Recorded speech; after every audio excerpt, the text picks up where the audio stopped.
One of the biggest stars. Kahit saan, early ang pag-usapan. Nay, Tay, Kapuso, please welcome Ivana Alaw. Paalis kami nun, tapos sabi niya, ate, sabi ko, sayang nun, hindi na ako makikita ulit sa TV, hindi na ako mapapanood. Sayang, mamimiss ko. Tapos sabi niya, ate, ba't di ka mag-vlog? Sabi ko, ano ba yung vlog ko? Sabi niya, nakakatawa kayo.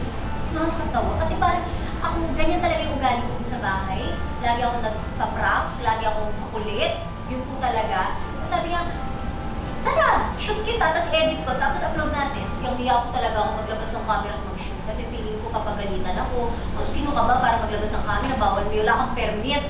Ganyan. Sabi ko, Doy, ikaw na maghawak. So siya, sabi niya, alam mo ate, hayaan mo silang tumingin. Bahala sila. Basta tayo, mag-video tayo. Ginawa namin yung everyday routine. It was Mona. It was Mona. Who pushed you to go into content creation. Is money better in social media? Yes. As in malaki po. Ano ba yun, digits? 1, 2, 3. 6, 7. Ano ba yun? Basta millions. Millions. Oh, 7. 7, 8. Ako din. Ganun ako. Proud sugar mama. Baklang bakla to. Kasi mapagbigay talaga ako, Tito Boy. Mapagregalo ako and... Ano ang mga niregalo?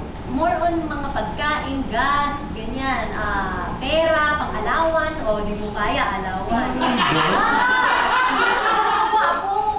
Nagbibigay ka ng allowance? Hindi naman monthly mga every 3 months. O babe, ubus yung pera ko. Ito.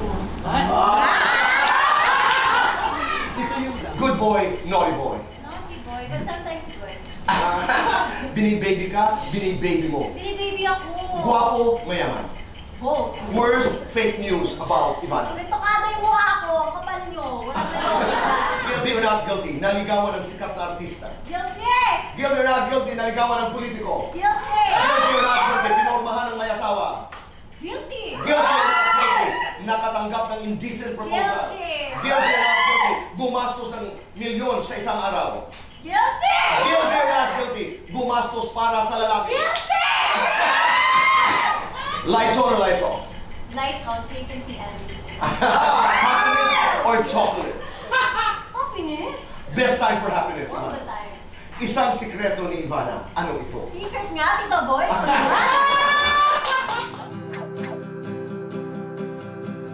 Happiness or chocolates, Tito Boy? Kamusta po ang pagbisita sa Fast Talk? Sobrang happy at syempre hindi ito yung first time so I'm happy to be back at sobrang enjoy ko yung buong experience. It's super fun at super saya.